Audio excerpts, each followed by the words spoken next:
Elle me demande qui fait le ménage dans la maison. Quoi? Pourquoi? Je rencontre d'autres personnes qui se disent couple divin. Ok, je vais rien dire, je vais pas juger. Coucou, comment vas-tu? Aujourd'hui, on se retrouve dans ce nouveau concept, Charabia Voyance, l'épisode 1. Voilà, donc le but de ce concept, c'est de faire de la prévention par rapport à tout ce qui touche la voyance, l'énergétique et j'en passe.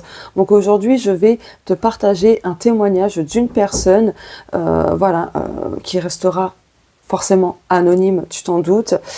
Et tu verras que c'est quand même... Alors j'ai un peu survolé son témoignage, mais j'ai pas tout lu pour garder quand même le plus d'authenticité.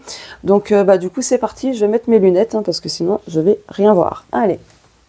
Alors, en janvier 2022, je me rends chez une dame qui m'a été recommandée car elle était très forte pour prédire l'avenir. Si j'avais su.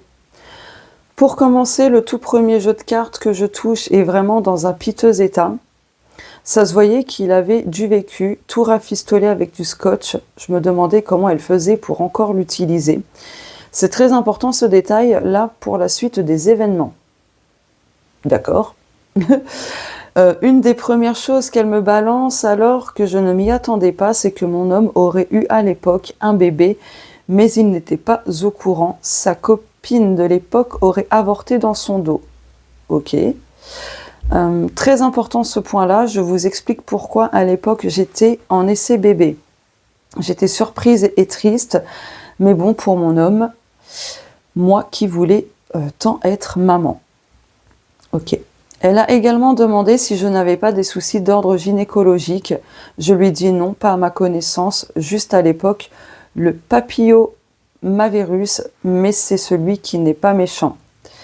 Elle me répond: je ne sais pas, juste qu'elle me balance ça et passe à autre chose. Elle m'a aussi posé des questions qui ne la regardaient pas. Alors déjà, ça c'est red flag direct. À partir du moment où le praticien, la praticienne en voyance vous pose tout un tas de questions, déjà c'est mauvais signe parce que du coup, la personne n'est pas censée vous poser tout un tas de questions. Voilà, je continue. Je me suis perdue. Ah oui, déjà elle m'a attaqué sur ma maison, en me disant qu'elle ne comprend pas pourquoi je disais ma maison, ma maison. Certes, je vis chez ma mamie depuis toujours, c'est sa maison. Mais comment qualifier la maison que je vis depuis toujours? Bah, c'est votre maison, vous vivez dedans, ça reste chez vous, hein. Voilà. Elle me demande qui fait le ménage dans la maison. Quoi? Pourquoi? Sérieux? C'est quoi cette question? Bref, question que je ne comprends pas. Pareil. Je lui dis, bah moi et mamie. Elle me répond, j'ai le temps pour le ménage vu que je ne travaille pas. Oui, j'étais intérimaire et je n'avais pas tout le temps du boulot, mais bon. Oui, là c'est pas de la voyance, ce qu'elle a fait, c'est clairement du jugement. Ok. Waouh. Je poursuis le témoignage. Donc, elle m'a aussi voulu parler de mon père. Elle me dit que je ne m'entends pas avec. Je lui réponds de suite sur un ton sec: oui, ce n'est pas un scoop. Étonnamment, elle n'a pas insisté sur ce point. Bon, après, si elle a vu que la relation avec votre papa, c'était pas ça du tout, bon, elle transmet quand même les messages, les choses qu'elle perçoit. Hein. Donc voilà, je tenais à dire les choses. Hein. Même si ça touche un point très sensible, quand on perçoit des choses dans un tirage, dans les énergies, etc., on se doit quand même de transmettre ce qu'on perçoit. Mais bon, vu comment c'était mal parti, je comprends votre réaction quand même. Elle m'a également posé des questions qui ne la regardaient pas sur ce que je voulais faire comme travail. Attendez. Excusez-moi, j'ai dû couper. Donc, elle m'a également posé des questions qui ne la regardaient pas sur ce que je voulais faire comme travail, mais ce n'était pas le sujet. Et elle s'est également permise de me critiquer avec des réflexions. Pour elle, j'étais perdue, il fallait que je me fasse aider avant d'avoir un bébé. Chose que je ne comprends pas, car au contraire, je sais ce que je veux et ce que je ne veux surtout pas dans ma vie. Ok, oui, bah ça c'est très bien, parce que quand on sait ce qu'on ne veut pas, du coup, on met toute son énergie, son temps sur ce que l'on veut. Et c'est ce que je recommande de faire. Pour tout le monde, hein, quel que soit le domaine, tout ça. Donc par écrit, c'est pas évident de raconter, mais je fais de mon mieux à l'oral, ça n'aurait pas fait pareillement. Alors je veux pas oralement, j'explique pour les personnes futures qui voudront témoigner.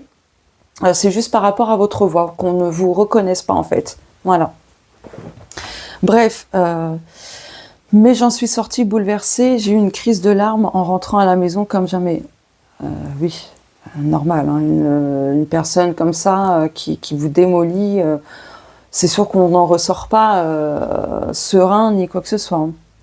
J'ai pas compris pourquoi elle m'avait jugée autant alors qu'elle ne sait pas qui je suis.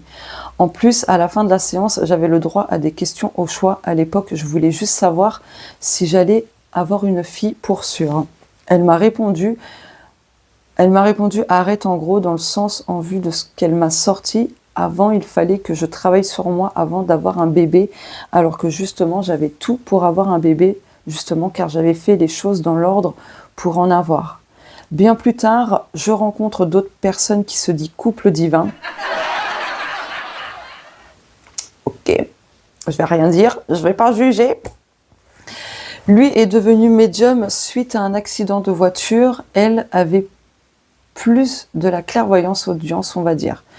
J'apprends grâce à eux que cette dame que j'ai été voir, déjà vu le nom de famille de la personne, ça n'était pas bon.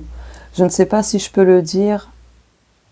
Au pire, flouter ses besoins. Non, je cite aucun nom. Donc là, elle me dit le nom, je vais pas citer, mais c'est nanana, le nom de famille de la cartomancienne avec un don de famille.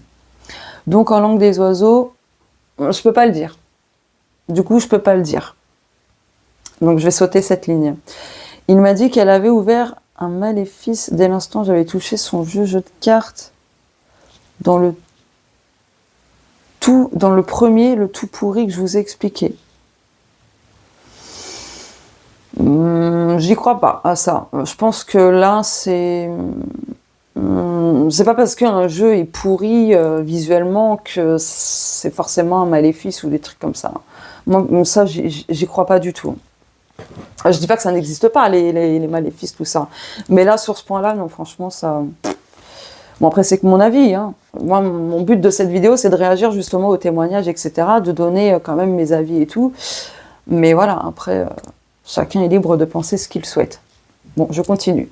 Tout prenait sens entre-temps grâce à la maman d'un ami à mon homme. J'ai appris que c'était faux. Mon homme n'a jamais eu un petit dans le dos. Conclusion. Elle m'avait juste attaqué sur tous les sujets sensibles pour moi de l'époque. Ces gens-là... Bref, je continue la lecture. Bébé, maison de ma mamie pour des raisons que je n'exposerai pas ici. Et vous faites bien de garder votre jardin secret. Mon père, mais elle n'a pas insisté là-dessus. Et le travail, etc., etc. Elle m'avait donc raconté des histoires sur les sujets qui m'étaient chers. Ça bug. Attendez, voilà.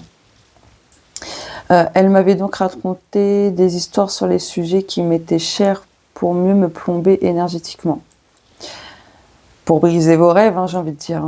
Revenons au couple. Lui était également rebouteux, sauf que si j'avais su, je vais essayer de faire très court car pas facile de revenir sur ces périodes-là de ma vie. Je vais faire au plus simple. Lui m'a plombé mon énergie et tout fait des dégâts physiquement et moralement, et également sur mes corps subtils, mon aura, etc. J'avais des fuites, l'entrée ouverte aux forces du mal par sa faute, en prétextant que c'était les énergies divines qui s'occupaient de moi. Non, ce n'était pas normal d'un coup d'avoir hyper mal au bras et un mal de tête pas possible, et d'un coup être vidé de son énergie avec une grosse fatigue, comme si on voulait s'endormir de suite. Alors, petite parenthèse, des fois, il arrive que certains soins énergétiques, tout ça, soient tellement costauds, en fait, que ça libère beaucoup de choses. Donc, ça peut arriver que parfois, avec un soin énergétique, en fait, il y ait de la diarrhée, vomissements, gros mal de tête, justement. Ça peut arriver, voilà. Où j'en étais, ça y est, je me suis perdue. Tchouk tchouk tchouk. Donc ça m'est arrivé 2 fois en tout, 2 séances distinctes. Ok. Il pouvait parler de Michael et de Saint-Germain, donc l'archange Michael, MDR, alors que lui était mauvais, il m'a pompé ma belle énergie. Pourtant, j'ai bien senti son magnétisme, mais c'était un piège pour mieux m'avoir. Quant à sa compagne, pas de son du tout, elle racontait que des âneries, mais heureusement que je suis toujours guidée, si je puis dire, mais je n'ose imaginer les dégâts sur une personne plus vulnérable. Oui, c'est sûr. Donc je descends un peu, hop, sa compagne, pour faire au plus court dans mes explications, alors qu'il savait que je voulais un bébé, plus que tout, m'a raconté que soi-disant, elle avait canalisé mon homme, que mon homme n'était plus amoureux de moi et qu'il ne savait pas comment me le dire. Et que si je devais avoir un bébé, j'allais devoir faire un parcours PMA et que je n'allais pas tomber enceinte avant plusieurs années. J'étais effondrée, je ne comprenais plus rien. Alors que j'ai appris bien plus tard que c'était faux de chez faux, et alors il y a surtout un truc très important aussi, leur tarification. Je vous explique. Lui, pour les massages ou séances ou autres, c'était une grille tarifaire, jusque-là rien d'anormal du tout, oui. Elle, par contre, pour les pierres qu'elle proposait, que ce soit en bijoux ou autre, c'était l'univers qui décidait via le pendule. Au début, je me suis dit, ok, bon, bizarre, mais chacun sa manière de vivre. Le problème, c'est que ça pouvait aller du simple au double les tarifs, selon ce qui m'intéressait comme pierre. Red flag. Trop flagrant ce red flag. Alors, je vous fais pas culpabiliser, mais du coup, je m'adresse aux autres personnes pour pas que les personnes tombent dans le piège si ça leur arrive, quoi. Je me suis perdue, alors attendez. Oui, et le prix changeait d'une fois à l'autre. Quand quelque chose plus tard, je redemandais le prix. Je regarde juste si ça bug pas. Ah, je reviens. Excusez-moi. C'est rien, c'était ma chienne. Donc, où en étais-je? Donc, hop, et le prix changeait d'une fois à l'autre. Quand quelques jours plus tard, je redemandais le prix, c'était quoi déjà pour en boucle d'oreille ou collier. Bref, encore pire pour les anniversaires, il offrait un massage. Arrivé là sans prévenir, il y a eu d'autres manipulations de fait, car il y avait besoin de résultats devant le fait accompli. Il faut payer. Ah oui, d'accord. Oui, en gros, oui. Genre c'était un cadeau, mais résultat en fait, bam, au dernier moment devant le fait accompli, en fait, ben faut payer. Ok, c'est bon, j'ai capiche. Excusez-moi. Et ben là, ça j'ai même pas les mots en fait. C'est abusé, c'est effectivement de la manipulation, c'est de l'escroquerie en fait, tout simplement.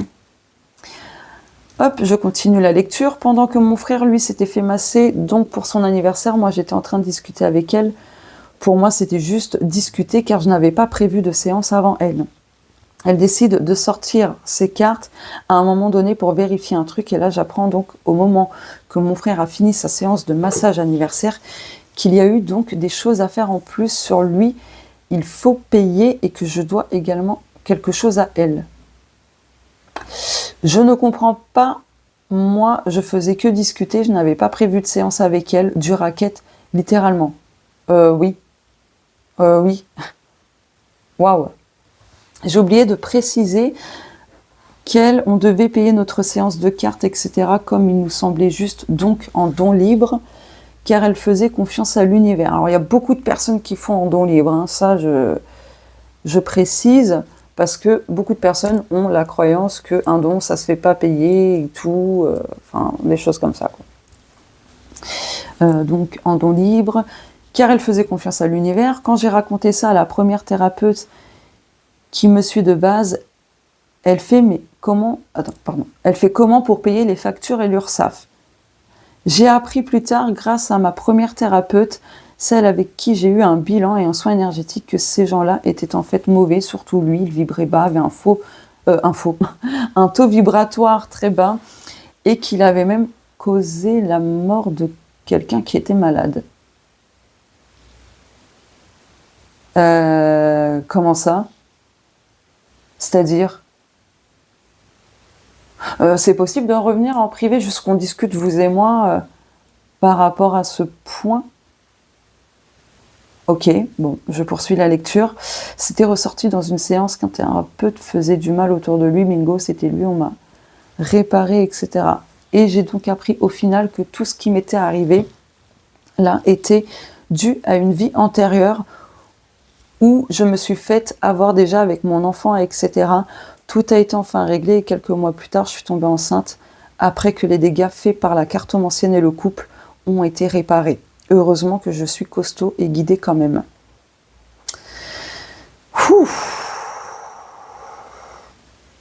Ouais. Donc là, comme vous l'avez vu sur la capture, enfin la miniature, une seule histoire. Donc c'est une même personne qui témoigne, mais qui a fait face à 3 charlatans. Malheureusement, c'est très courant. C'est très courant. Les tarifs, genre c'est cadeau, après bah finalement non, faut payer. Enfin, ouais, là pour les personnes, hein, du coup, vous avez plein de red flags à travers ce témoignage. N'hésitez pas à les noter, comme ça vous ne vous ferez pas avoir. Mais ça, c'est quand même quelque chose d'assez récurrent, quoi. C'est fou que déjà une personne qui vous tire les cartes n'a pas à vous poser tout un tas de questions.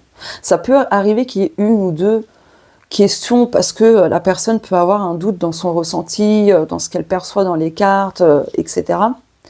Ça peut, mais quand il y a trop de questions posées, c'est plus de la voyance, là. Ça n'a rien à voir avec l'art divinatoire, avec la clairvoyance, etc. Et la personne qui vous tire les cartes n'a pas à juger votre vie, ce que vous faites, vos prises de décision, et plein de choses comme ça. C'est pas son rôle. Donc voilà, bah écoutez, n'hésitez pas à partager votre ressenti par rapport à ce témoignage. Merci à cette personne d'avoir témoigné, parce que du coup, ça va aider plus d'une personne, je pense, à reconnaître les red flags, comme je vous le disais. C'est incroyable, franchement. Enfin si, je crois à ce témoignage, mais c'est quand même dingue qu'il y ait des personnes qui se disent dans la lumière, tout ça, et qui font ça, quoi. Bref, c'est très malsain. Très malsain. Et je comprends pourquoi beaucoup de personnes, en fait, catégorisent celles et ceux qui tirent les cartes, qui en font leur métier, etc., comme des charlatans, que c'est des conneries et tout. Avec des personnes comme ça, il y a de quoi à avoir ce type de pensée, d'affirmation et tout. Eh bien, si jamais toi aussi, tu as été victime d'escroquerie en voyance, en astrologie, en soins énergétiques ou que sais-je encore, n'hésite pas à me faire part de ton témoignage. Donc tu peux me contacter par mail, tu as tout dans la barre d'infos, ou via Instagram, peu importe, ça restera anonyme. Voilà. Ok. Bon, là franchement, c'est ouf. Et oui, des fois, les blocages que l'on vit dans cette vie-ci peuvent venir d'une vie antérieure. Ça peut venir aussi du transgénérationnel. Voilà. Et le ressenti que j'ai eu pour vous, quand vous avez dit justement que c'était lié à une vie antérieure, j'ai aussi ressenti le transgénérationnel. Voilà. Les deux. Mais bon, en tout cas, ravi que tout se soit bien fini pour vous. Vraiment. Parce que ça aurait pu peut-être mal tourner encore plus et vous n'auriez peut-être pas réussi à sortir de ce cycle, si je peux le dire ainsi. Donc voilà. Ouais, clairement, ça m'en laisse sans voix parce que c'est choquant, quoi. Enfin, la personne qui vous juge, qui vous critique et tout ça, enfin non, franchement, c'est pas de la voyance, c'est pas de la cartomancie, c'est pas ça, parce que c'est pas de la guidance, là, c'est rien à voir avec ça, quoi. Ok, écoutez, encore une fois, merci pour votre témoignage, mais n'hésitez pas à revenir pour le point là que je vous ai demandé, parce que ça me perturbe, là, le fait que vous m'ayez dit que la personne a causé la mort de quelqu'un qui était malade. Je me demande ce que c'est, enfin, si vous le savez, bien sûr. Bon, ben, on se retrouve une prochaine fois dès que j'aurai d'autres témoignages pour ce concept Charabia Voyance. Du coup, j'ai bien choisi le nom du concept en vrai, hein, franchement, c'est un truc de ouf. Mais voilà, j'avais vraiment ce terme-là, Charabia Voyance. Donc voilà. Après, il y aura d'autres vidéos dans ce concept-là où en fait, je vais aussi vous montrer ce qui est vrai, ce qui est faux en voyance, en astrologie et plein de choses pour remettre un peu d'ordre en fait, tout simplement. Voilà, donc il n'y aura pas que des témoignages dans ce concept-là.